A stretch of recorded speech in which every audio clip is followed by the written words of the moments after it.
It's Power to Truth with me, JJ Tabane. Tonight we're coming to you from the mother city as we speak to Dr. Allan Boesak. In the 80s, he was one of the big voices that rallied our people towards freedom alongside the likes of the late Archbishop Desmond Tutu. Indeed, one of the voices that made sure that we marched to that seminal moment in 1994. But what has happened since then? Tonight we find out what he's busy with, but also what are his perspectives about the state of our nation. The revolution starts now.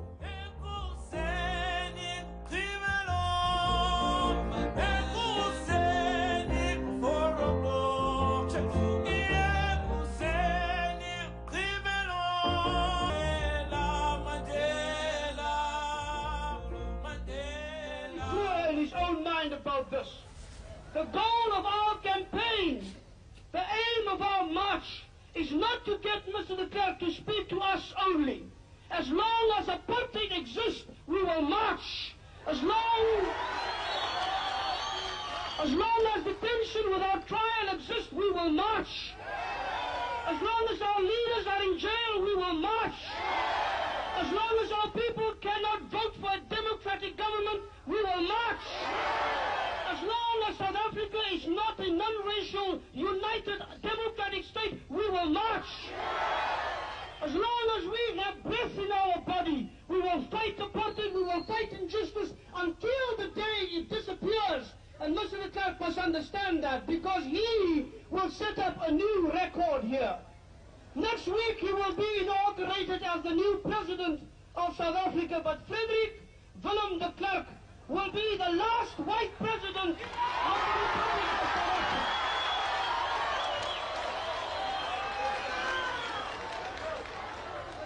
He will be the man with the shortest rule here in the history of South Africa. And I want our people today to look across the street and this parade ground. It has been more than 30 years since we have been able to mass here and to meet in this place in the heart of the city of Cape Town. Take this vision with you today as you go back to the townships, as you go back to the factories, as you go back to the churches, as you go back to the schools. Today is the beginning of our freedom march that we have started ourselves from the city and from within our hearts. We know that as we march back, say to yourselves, say in your hearts, say it in the churches, say it in the schools, tell it to the children, say it in the factories, tell it to your bosses, tell it to everybody on the street. Our freedom is coming. Our freedom is coming. Our freedom is coming. Our freedom is coming. Our freedom is coming. Our freedom is coming. Our freedom is coming. Our freedom is coming. Our freedom is coming. Our freedom is coming. Our freedom is coming. And my guest tonight, Allan Boesak, who joins me here in our Cape Town studios.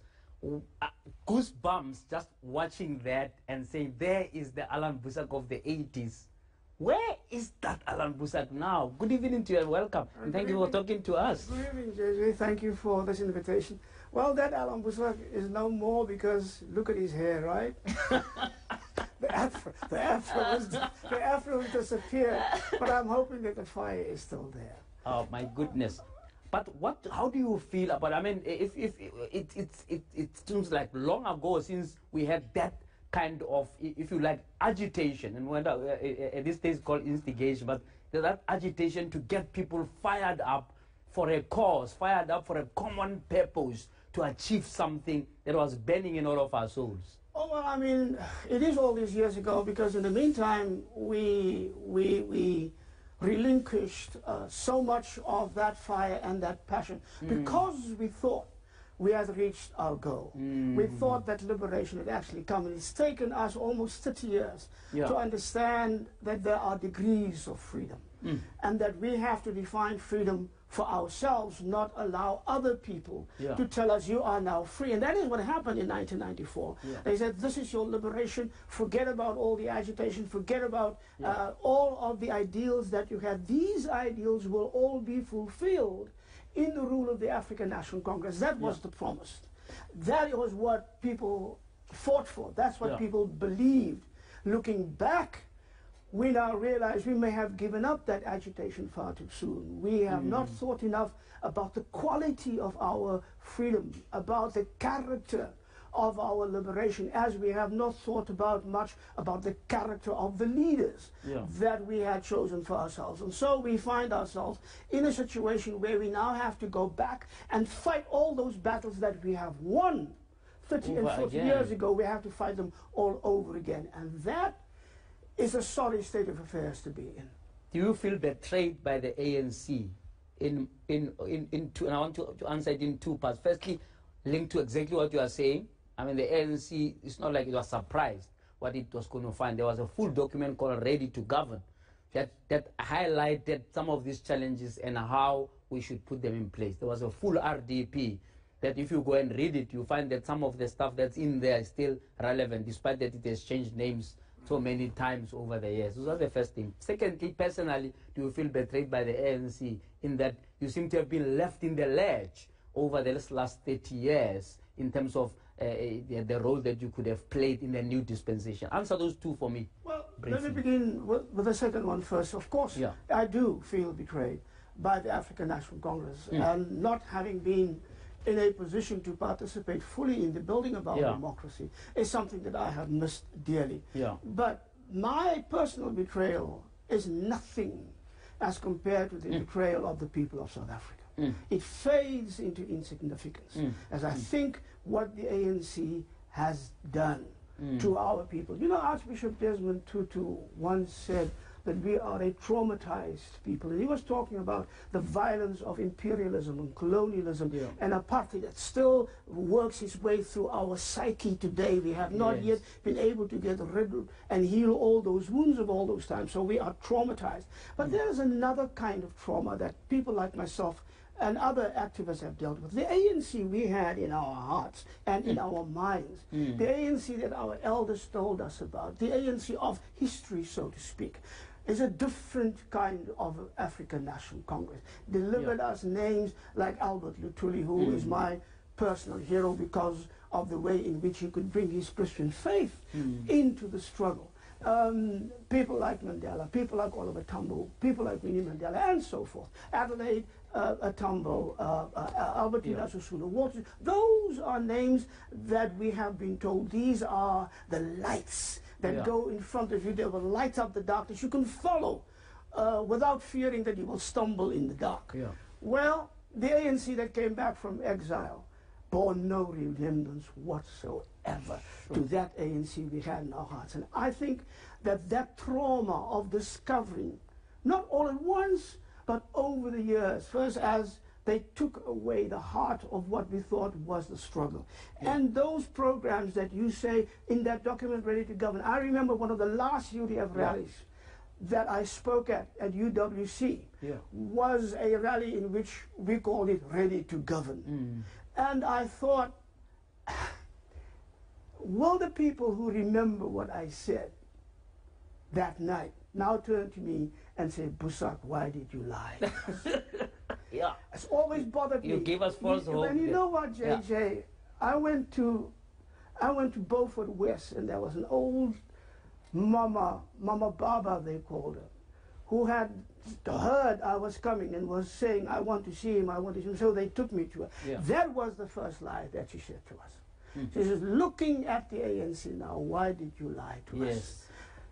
So when people confront you with that kind of thing, you then do not look at the documents. You don't look at the highfalutin writings. You don't even look at the policies. You ask the question, how are those policies actually implemented? How serious are they? The people they put in place to implement those policies. In fact, that's what I want us to talk about, because that's been the discussion over the last couple of weeks.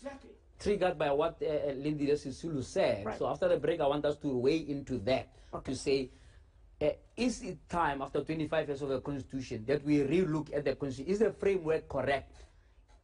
Can you blame that framework, or can you blame those who failed to implement it? And I want to talk about that after the break. We're talking to Allan Boesak. Welcome to it. We're coming to you from a mother city tonight, talking to Allan Boesak. We're reflecting on the state of our nation. Stay tuned for more after the break.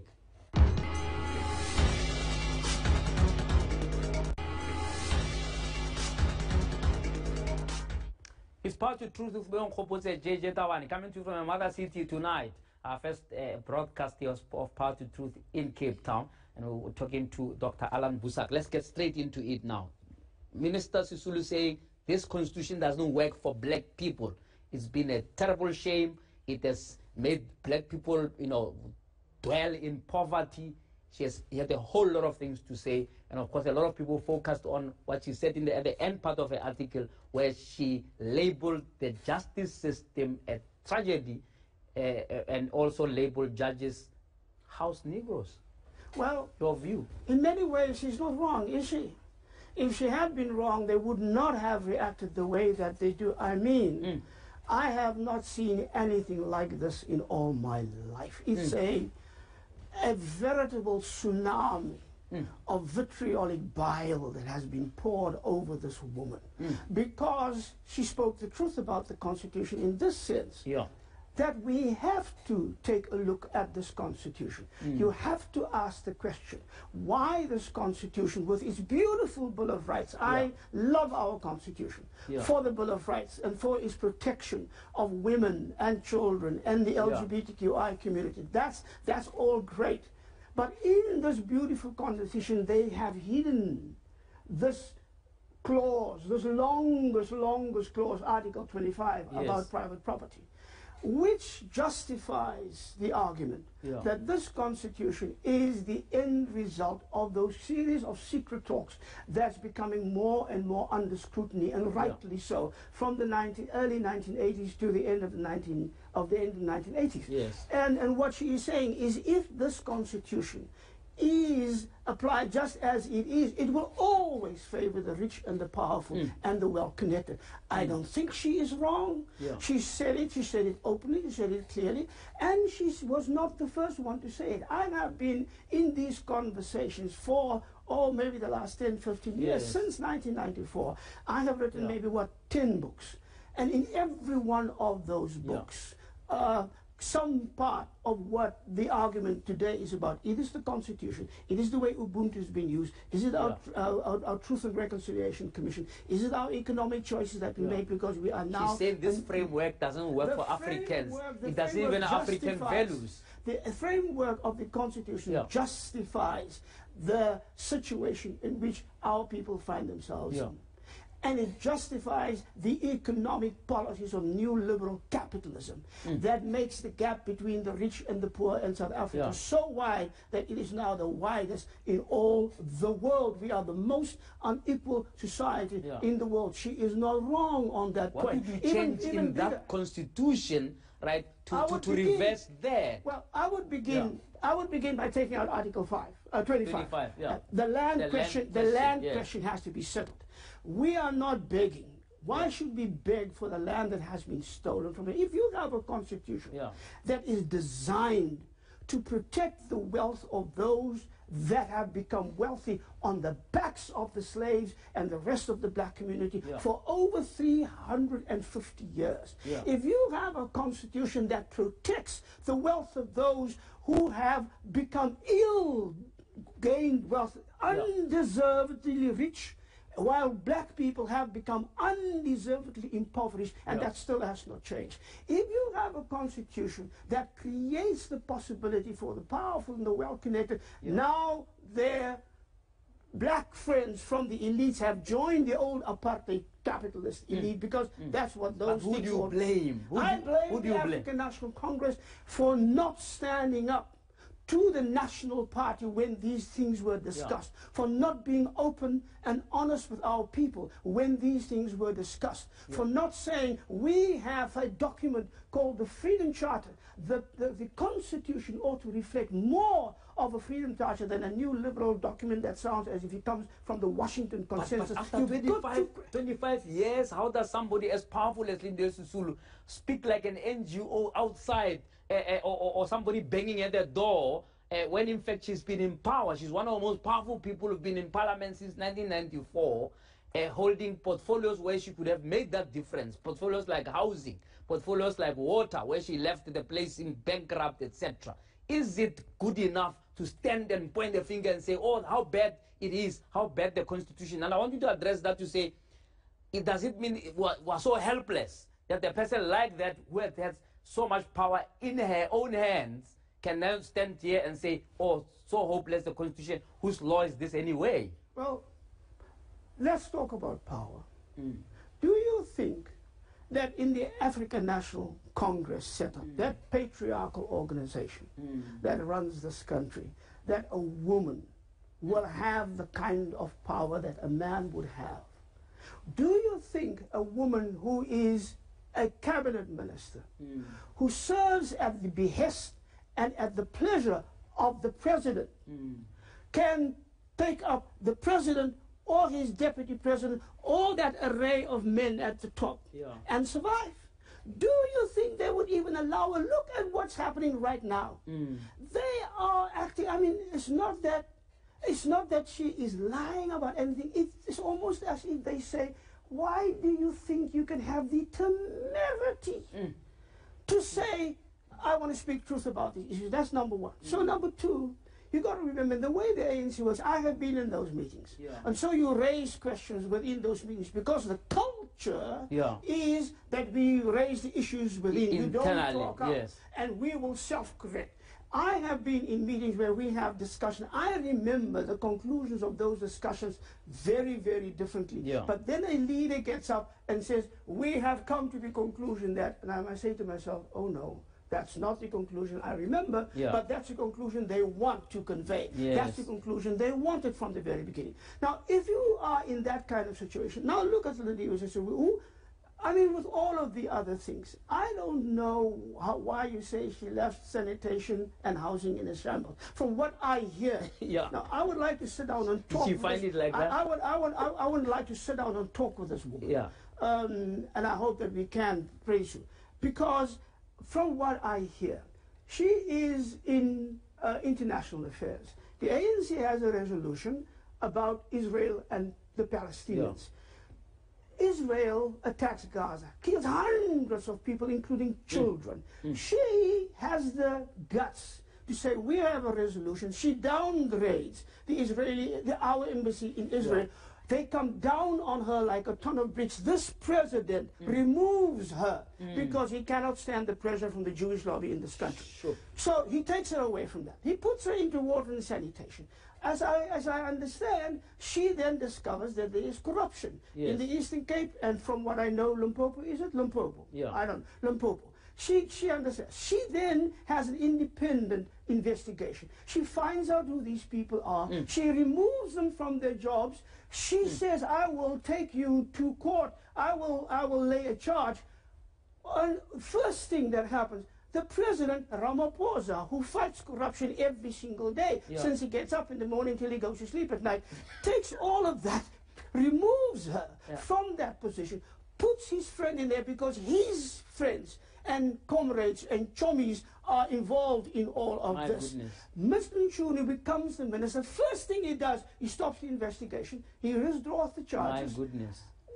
What is that? Now this woman, having to fight against the stream all the time, says now, look, if you want to say the country must change, you must put yourself in a position to do so. And what the first thing she does is she says, I'm going to speak out. I'm not silent anymore. Whilst those who attack her have not only been closer to power, they have enjoyed the fruits of that situation. They have enjoyed the fruits of corruption. They've never worried about the Constitution when it favored them. Now they are all jumping up and down. So you're interpreting it as her now poking at the bear to say, I've had enough. She's breaking ranks. She is breaking ranks with the elite. She's saying, I do not want to be part of you anymore. I want to. And you think this is where the country should be going, that we should stop fuffing around in terms of the status quo? Look, JJ, we have fought for what I now call the politics of honesty, integrity, decency, and courage. I look for those things. If Lindiwe Sisulu reflects those things, if she stands up for those things, if she can remain standing after the clap she's been getting from all these men, and I can just say to you in parenthesis, it's all been men, and we all know it's misogynistic, it's patriarchal, it's bigotry that they're spewing on her. there will be, because they know they have been found out, before this week is out, there will probably be an article written by some black woman in a position that they can say, oh, it's not only us, also the women. Who say, what's that space? It's going to come. And if she can stand all of this and she can rise up above the nonsense, don't dignify these attacks by responding to everything. Just show who you are. Show what you stand for. Show what you believe in. Show the people that there is an alternative. If that happens, then I think we've got something to look. I would like you to comment on whether or not we have seen a new dawn since 2018. Because a lot of people are saying things are so bad that we needed something new that could happen. And then the big question is, has there been enough time for that dawn, in a sense, for that sun to rise? Or are we now at the point where we now are looking for a different kind of change going forward? And after the break, I want you to comment directly on that. Do you think Ramaphosa should be given more time to try and implement the changes, whether it be strengthening of the NPA, whether it be the implementation of a state catch-up commission recommendation, etc.? I would like to hear your view after that. We're talking to Allan Boesak, who are out in the mother city tonight, speaking to him, reflecting on the state of our nation. Stay tuned for more after the break.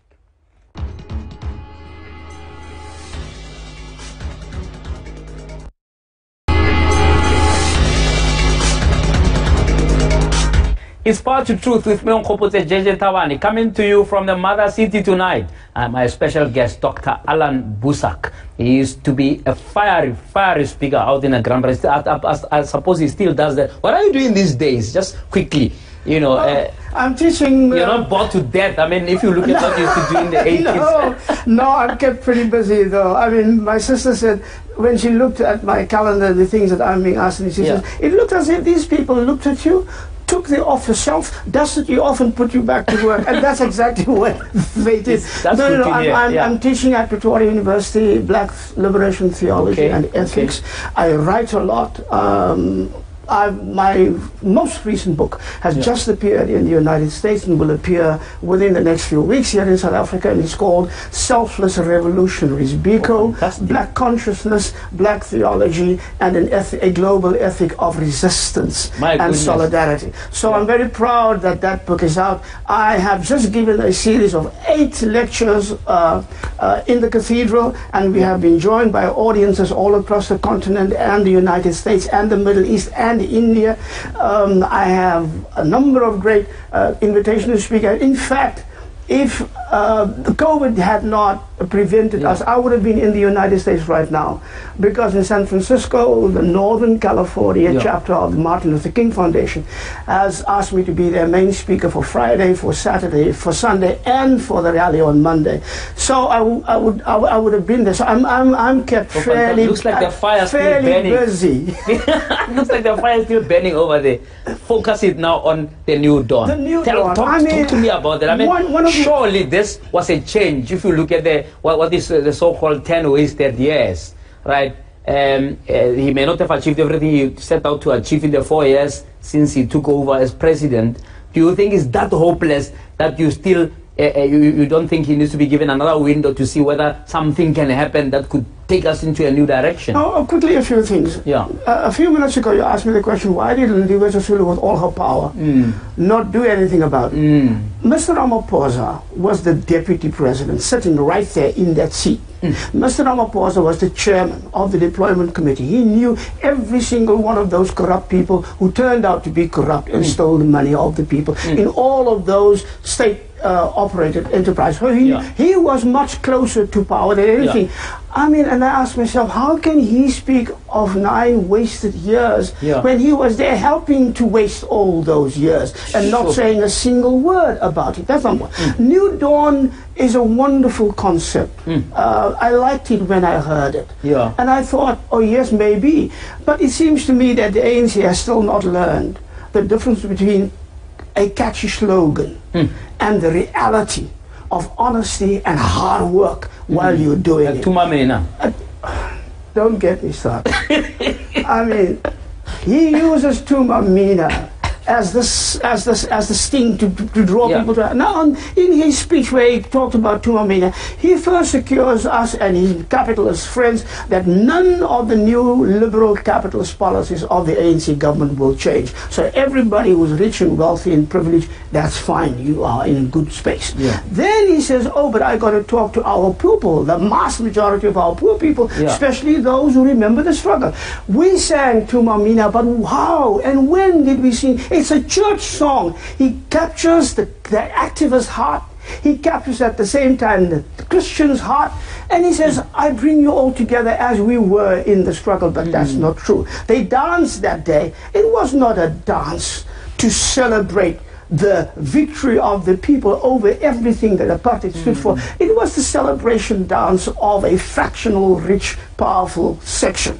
And Thuma Mina, we sang when we were going out onto the streets. We sang it when we faced the dogs and the police and the guns and the tear gas. We sang it as we were taken into prison. We sang it as we were tortured. We sang it at funerals, and you say to the young people who stand next to the coffin of their 15-year-old comrade shot last week, Thuma Mina, send me, Lord. Send me where? Back into all of that, back into the death, back into the problems, back into all of the dangers. That's when we sang Thuma Mina, and we believed it with all our hearts. I mean, that was such an amazing generation, and they did it not for themselves. Never thought of this. They did it always for those who came after, because there was never any guarantee that by the time they were 20 years old, apartheid would end. We could never give them that. That's when they sang to now use Thuma Mina as the rallying call of a dismal faction in the African National Congress, putting that factionalism all over everybody in the country. Because as I now spoke in favor of Ms. Sisulu, I'm sure that somebody will say, oh yeah, it's a Zuma faction. It's a faction, yeah. I mean, so everybody is now cursed. Are the wheels coming off that much? The wheel is coming off. ANC, 110 years down the line, what should the ANC be doing to reverse that trend? You saw the local government election results. They look dismal. They're the worst that it has ever happened to the ANC. In fact, if it was a national election, they would have been out of their winning buildings. That's right. Well, that is what you get. The ANC must be able to restore the trust that the people once had in it with the people. If you're talking about, well, let's talk as if the ANC can be rehabilitated. If that is a possibility. There are some people who say it can't be. Yeah. Let's say. What do you say? Then they... You think it can be rehabilitated? Oh, gosh. Miracles, I suppose, can happen. Yeah. But if Lindiwe Sisulu is serious, if she is serious, and she's not lying to us, if she is serious and she holds the people in her heart, if she is serious about her legacy and the legacy of her mother and her father, not in person, but what they stood for. If she's serious about all of that, if she's serious about bringing back the nobility that the African National Congress once had, then I think we might be looking at something. And maybe because this is so sudden, nobody saw this coming. And maybe it's because it's her that she has shaken up everybody. But let's see, she now has to establish herself as separate from all those other people. Interesting you say that, but because others may see as a proxy of Zuma. She's been seen going up and down to Nkandla, and some of the vitriol that she meted out to the judiciary, people may see it as a simple reaction to how Zuma has been treated, has been imprisoned, and all of that. Surely that can be ignored completely. No, it can't be ignored completely because politics are dirty, and everybody will use that. If they perceive her as a threat, and they do, and she must be ready for that. I don't know what she's going to say. I don't know what her personal relationship with Jacob Zuma is. I had only one conversation with Jacob Zuma, only one, and in that conversation he came across to me as a very humble, very gentle kind of person. Now, I don't know about all of the other things, and I see what Judge Zondo has written about him. If only Judge Zondo were as honest with everybody else who appeared on that list, I would be a happy man. But okay, just there. So did you just cast aspersions on Judge Zondo? just there in terms of his work, in terms of this commission? No, I mean, you asked me one question, so I just mentioned this as part of the thing. I don't know what she is doing. Yeah. What if she goes to Mr. Zuma just to assure him that he is not rejected and spat upon by everybody? What if she does that? What if she goes there to go and talk to the children? I know what it feels like when your kids have to read things about you in the newspaper. What if she just went there to talk to the children? I mean, but it's politics, so they won't look at it like that. She says there's something wrong with the Constitution. Oh, that's because he's ambitious. Cyril is not ambitious because what? The presidency belongs to him? No! The presidency does not belong to it. You have to fight for it. You have to gain the trust of the people for it. You have to return the love of the people, and that's the other thing. The people love the ANC. The ANC, especially with this president, has not been able to love the people back. I don't sense any sense of compassion or caring in him as he speaks, even about COVID. Tito Mboweni says, as long as the democracy is in place, he's not hard on the ANC being in power. Kgalema Motlanthe says, let them take a break and maybe they will recover. What's your view? I mean, you seem to, from what you are talking about here, you seem to think you can still fix it within the ANC. That's why you even think if Lindiwe Sisulu is honest, is serious, etc. Why not an alternative completely out of the ANC mode? Well, I mean, if I had my way, I would have said to Lindiwe Sisulu, step out of the ANC and go on your own. Okay. But look at where our system has placed us. You have a system, and this new thing that you can run as an independent will not be up and ready and running by 2024. We know that. So if you want to give leadership to the country in a different direction, at the moment you either have to do it within all of these political parties. Absolutely. And so how do you do that? And the other is, I mean, her whole life is ANC. She's like that day when Mandela said, if he dies, he goes to heaven. He wants his ANC. No. That's what he said. Join the ANC branch over there, if they were going to be any. But then he says, I want to go into heaven with my ANC blanket on.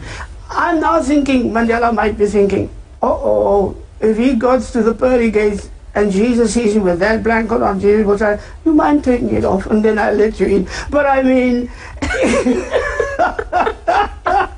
but so for this moment you're caught up in that. And so she has this thing. I don't know whether she has it in her heart to step away from the African National Congress. And we will see how that works out.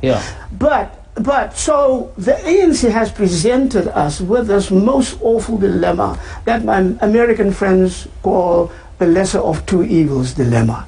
We don't want to vote for the ANC because we have no trust for the ANC, in the ANC anymore. We can't vote for the DA because they're racist, they are neo-colonialists who can't help themselves, and they hide this under the words like meritocracy and that kind of nonsense. Everybody knows that. I can't vote for the EF, therefore all these other parties. Now, where do you go?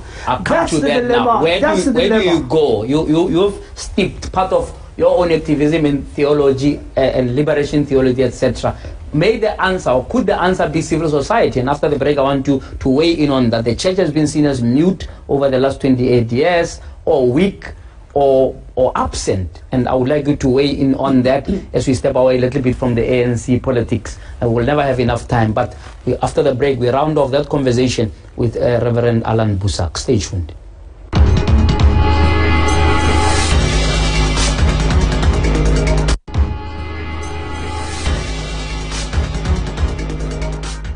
It's part of Truth with me on JJ Tabane. We are here every Monday, Tuesday and Wednesday at 8 p.m. speaking truth to power and conducting conversations that build. One such conversation tonight, coming out of the mother city, is with Dr. Allan Boesak. Going round off that conversation now.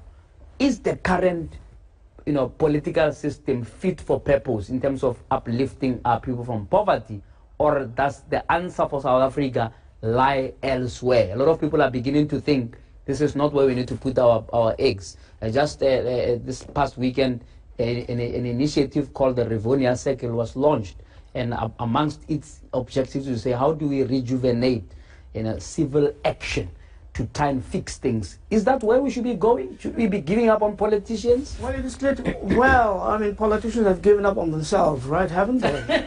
They have done nothing to make us believe that they are serious about this. They have done nothing. And all of them, I mean, we saw local government, there were lots of independents, over 400 independents standing for office. Society still shunned them for political parties. Society still shunned them for political parties because those independents have hardly had, I think, any time to explain who they are, where they come from, what their motivations are, where they have... the same enough time with politicians. Well, I mean, and so people are just fed up with politics. I don't think, I mean, the trust in politics in South Africa is at an all-time low. The trust in politicians are almost just about gone.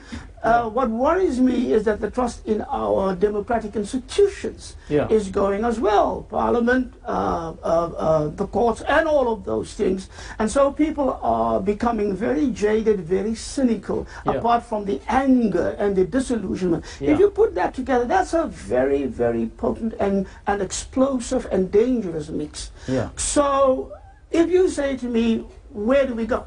Clearly, we cannot begin to change this country with the political system that we have, with the politics that we have, with the politicians that we have. I think you leave them be.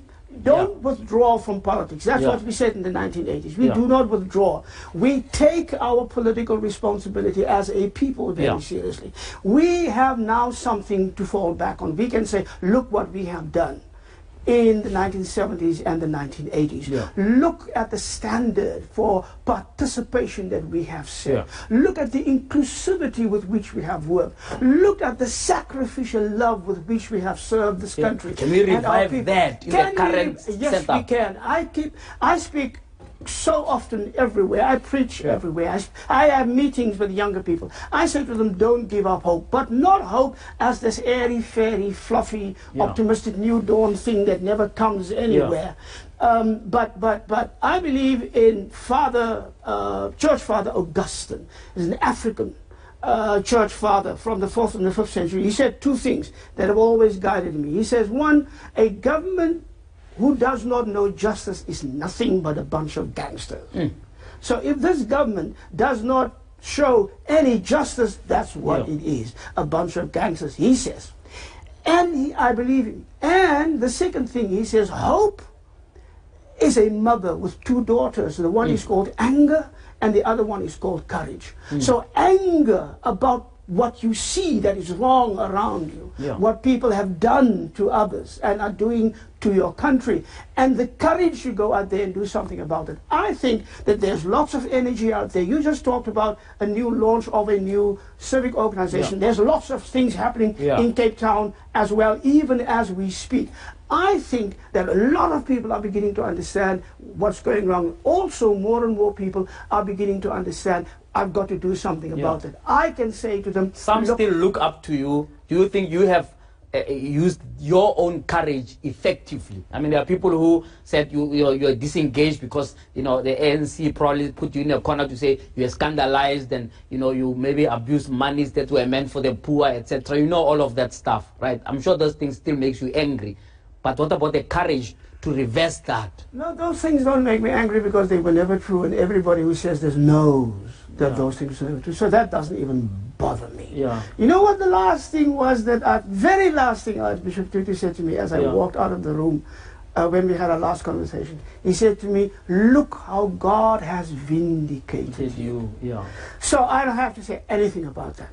I don't, of course, I'm not as young and as beautiful as I used to be in the 1980s. You flirted with Cope a little bit in 2001. Oh, when yeah, what happened there? Mistakes. What happened there? That's when Desmond Tutu almost gave up on me. He said, you got out of the one, and now you're getting into the other one, don't you? Well, I mean, no, that was just a mistake. I should never have done that, and I have asked forgiveness for my family. Oh my God! Was that bad? No, it really was that bad. Well, the one thing that saved me is that after 3 months I saw, and I walked away. But even so, So for me, I think my responsibility is clearly in what we used to call extra-parliamentary politics. Yes. And so my responsibility is because I hear what the people are saying, because I'm with them so often. What's your message to South Africa? My message to South Africa is do not give up hope. Think of what we have already achieved. Think that in 25 years, all these people who have been in power have been trying to grab that revolution and to grab its spirit and to break it, and they failed. They think they are doing great, and then all of a sudden something happens and they fall flat on their face. Look, Cyril Ramaphosa was in the media. You would think this is the savior coming back home. Absolutely. And you are saying no. Tonight you are saying not at all. No. Scorecard. What you do? Score him. He's 4 years into office. He's looking for re-election. So your summary in terms of the performance, in terms of something that would respond to the poverty and the inequality that is in this country. Well, you've seen him. There is a lack of leadership. There is a lack of moral understanding and a lack of moral compass. There is a lack of accountability. There is a lack of taking responsibility for all these things.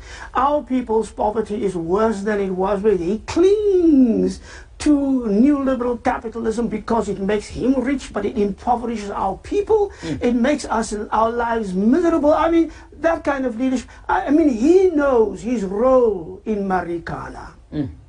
Up until this day, he doesn't have the courage to say, I'm sorry. I apologize, not only, but I mean, you can't just apologize with work like F.W. de Klerk and think it's going to work. You are in a position of power, so you can actually design policies to make sure that the Marikanas of this world won't happen. Final word of hope to the country. You know what you are. You know what we are capable of. We are an amazing, resilient people. Take a hold of that courage. Make yourself believe in yourself again. Stand up for what we know that we are, and we move forward on that basis. Nobody is going to stop us. Dr. Boesak, thank you for your time. There's never enough time to talk to you. Keep up the good work. Thank you. And I see there's still fire in that belly. Thank you so much for your time tonight. Thank you. God bless you, man.